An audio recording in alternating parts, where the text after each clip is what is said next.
আসসালামু আলাইকুম। এখন শুনবেন সংবাদ শিরোনাম। বিদ্যুৎ বিল নিয়ে জনমনে অসন্তোষ, স্বাভাবিকের চেয়ে কয়েক গুণ বেশি বিল আসার অভিযোগ, অতিরিক্ত টাকা কাটার সুযোগ নেই দাবি কর্তৃপক্ষ। ব্যাপার একই ছিল, কিন্তু আমাদের এর সাথে আন্তরিক আলোচনা চলছে, দাবি ট্রাম্পের। সরাসরি সংলাপের কথা নাকচ করল ইরান। কূটনীতি ব্যর্থ হলে সামরিক পদক্ষেপের হুঁশিয়ারি ওয়াশিংটনে। দেখাচ্ছে দেশে তৈরি ভেন্টিলেটর ও হাই ফ্লো অক্সিজেন মেশিন। স্বাস্থ্যসেবায় আধুনিক প্রযুক্তির বিকাশে গবেষণা ও উদ্ভাবনে সহায়তা। টিসিবির পণ্য আনতে গিয়ে প্রাণ গেল 2 জনের। কলেজ প্রাচীর ধসে আহত 8। কর্তৃপক্ষের বিরুদ্ধে গাফিলতির অভিযোগ। এতক্ষণ শুনছিলেন সংবাদ শিরোনাম, এখন শুনবেন বিস্তারিত। জুলাই মাসের বিদ্যুৎ বিল নিয়ে জনমনে দেখা দিয়েছে তীব্র অসন্তোষ। স্বাভাবিকের চেয়ে কয়েক গুণ বেশি বিল আসার অভিযোগ গ্রাহকদের। যদিও বিদ্যুৎ বিভাগ বলছে জুনে ইউনিট প্রতি দাম বাড়ায়, বিদ্যুতের দাম কিছুটা বাড়লেও অস্বাভাবিক মূল্যবৃদ্ধির সুযোগ নেই। নারী উদ্যোক্তা জান্নাতুল ফেরদৌস কয়েক বছর ধরেই চালাচ্ছেন রেস্টুরেন্ট ব্যবসা। রেস্টুরেন্টের স্বাভাবিক খরচের সাথে জুলাই মাসে নতুন করে যোগ হয়েছে বিদ্যুতের অস্বাভাবিক, এতে বিপাকে পড়েছেন তিনি। ব্যালেন্সটা মানে ডাবল হয় আমার কাছে, মানে আমার যে ক্যাফে, আমার আগে আমি প্রতিদিনই গ্যাস থেকে টাকা ঢুকানো হয়তো 500 করে মানে ঢুকাইতাম, কিন্তু এখন আমার 500 করে হচ্ছে না, আমার প্রতিদিন 1000 টাকা। শুধু এই নারী উদ্যোক্তাই নয়, নগরের বিভিন্ন শ্রেণী পেশার বাসিন্দাদের মুখে একই অভিযোগ। স্বাভাবিকের চেয়ে জুলাই মাসে বিদ্যুৎ বিল এসেছে যা মধ্যবিত্ত, নিম্ন মধ্যবিত্ত বা প্রান্তিক জনগণের কাছে মরার উপর খাড়ার খায়ের মতো। সবকিছু এখন মানুষের কষ্টসাধ্যের চাইতে এখন সীমাহীন একটা কষ্টসাধ্যের মধ্যে মানুষ তার জীবন অতিক্রম করছে। এর মধ্যে বিদ্যুৎ আবার ভৌতিক আবার অস্বাভাবিক বিল, এই যে একটা অবস্থা, এটা একটা মগের মুল্লুকের মতো। আর আগে 30 টাকা 32 টাকা পার ডে গেল, আর 2 দিন ধরে দেখতেছি যে আমার 52 টাকা 53 টাকা যাচ্ছে। আর মানে এখানে বোঝা যাচ্ছে যে আমার আসলে বেশি কাটছে 2 মাস। বিদ্যুতের ব্যবহার একই ছিল, কিন্তু আমাদের ওই যে টাকাটা বেশি লেগেছে। খুব যে বেশি বিদ্যুৎ ব্যবহার করেছি কিংবা ইকুইপমেন্ট ব্যবহার করেছি এরকম কিছুই ছিল না।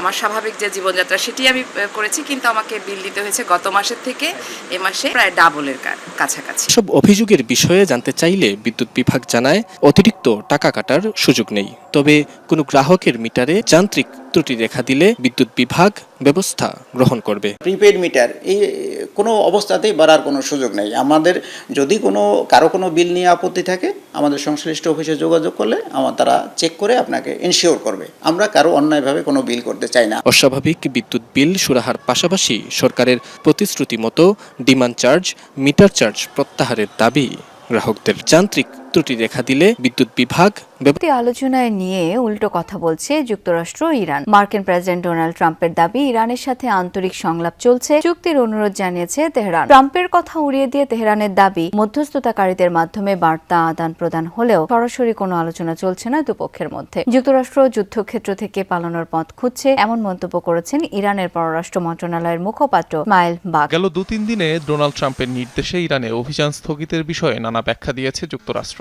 এবার প্রেসিডেন্ট ডোনাল্ড ট্রাম্পের দাবি মার্কিন হামলায় নেতৃত্ব ও সামরিক সক্ষমতা ধ্বংসের কারণে দুর্বল হয়ে এখন তাদের সাথে আলোচনায় বসতে চায় ইরান। তবে দীর্ঘমেয়াদী আলাপের জন্য প্রস্তুত নয় ওয়াশিংটন। কূটনৈতিক তৎপরতা ভেস্তে গেলে আবার সামরিক অভিযানের হুঁশিয়ারিও দিয়েছেন ট্রাম্প।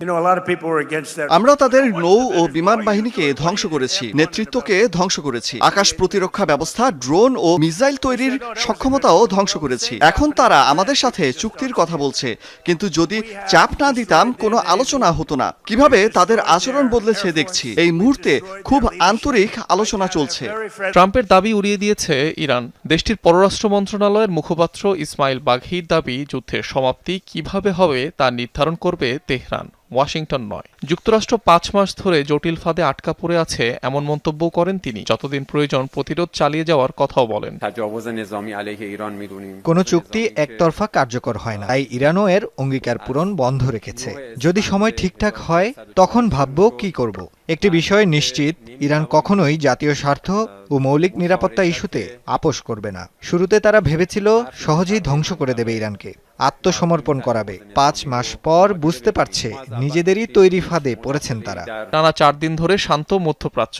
যুক্তরাষ্ট্র ইরান হামলা পাল্টা হামলা বন্ধ থাকলেও আছে চাপা উত্তেজনা। অচল অবস্থা বিদ্যমান হরমুজ প্রণালী ও বাব এল মানদেব। তাই ইরানও এর অঙ্গীকার পূরণ বন্ধ রেখেছে।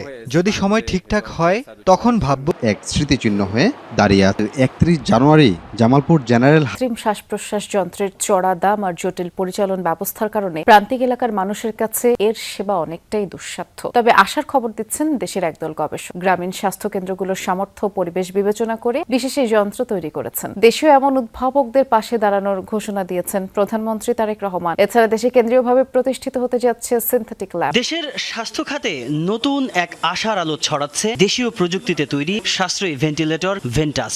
জটিল ও ব্যয়বহুল বিদেশি ভেন্টিলেটরের উপর নির্ভরতা কমিয়ে একদম প্রান্তিক পর্যায়ে জরুরি স্বাস্থ্য সেবা পৌঁছে দেওয়ার লক্ষ্যেই এটি তৈরি করেছেন দেশীয় গবেষক ও চিকিৎসকদের একটি দল। যেখানে একটি আমদানিকৃত বিদেশি ভেন্টিলেটরের জন্য খরচ হয় 20 লাখ টাকার বেশি, সেখানে 1 থেকে 2.5 লাখ টাকার মধ্যেই তৈরি করা সম্ভব এই ভেন্টাস।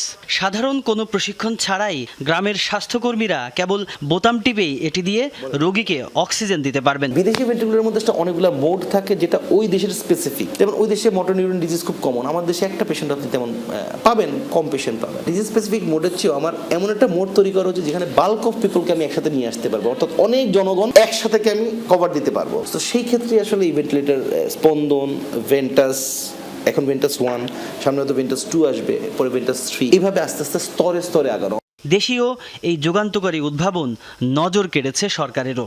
মঙ্গলবার সকালে স্বাস্থ্য মন্ত্রণালয় সংক্রান্ত সভায় প্রধানমন্ত্রী তারেক রহমান দেশীয় প্রযুক্তিতে তৈরি ভেন্টিলেটর ও হাই ফ্লো অক্সিজেন মেশিন প্রস্তুতকারকদের প্রশংসা করে সহযোগিতার আশ্বাস দেন। প্রয়োজনীয় অনুমোদন ও ক্লিনিক্যাল পরীক্ষা নিরীক্ষা শেষে দেশের সব হাসপাতালে ব্যবহারের পাশাপাশি আন্তর্জাতিক বাজারেও এই 2 চিকিৎসা যন্ত্র রপ্তানির সম্ভাবনা রয়েছে বলে আলোচনা হয় সভায়। প্রধানমন্ত্রী বলেন, স্বাস্থ্যসেবায় আধুনিক প্রযুক্তির বিকাশে সরকার গবেষণাকে সর্বোচ্চ গুরুত্ব দিচ্ছে। সরকার ও প্রধানমন্ত্রী টিসিবির পণ্য নিতে গিয়ে দেয়াল চাপায় 2 জনের প্রাণ গেল। আহত হয়েছেন অন্তত 8 জন। এদের মধ্যে আশঙ্কাজনক একজনকে ঢাকা মেডিকেলে আর একজনকে পঙ্গু হাসপাতালের আইসিইউতে রাখা হয়েছে। স্বজনদের অভিযোগ, ধসে পড়া মিরপুর কলেজের দেয়ালটি 6 মাস ধরেই নড়বড়ে অবস্থায় ছিল, কিন্তু গা করেনি কলেজ কর্তৃপক্ষ। যেন এক বিধ্বস্ত জনপদ। এই ধ্বংসস্তূপে চাপা পড়ে মারা গেছে 2টি প্রাণ। অন্যান্য দিনের মতো মঙ্গলবার দুপুরেও খেটে খাওয়া স্থানীয় মানুষরা দাঁড়িয়েছিলেন টিসিবির ট্রাকের সামনে একটু কম দামে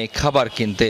ঠিক সেই সময় মিরপুর কলেজের দেয়ালটি হঠাৎই ধসে পড়ে। ইটের স্তূপের নিচে বয়স্ক আর দুর্বল মানুষগুলো নড়ারও সুযোগ পাননি।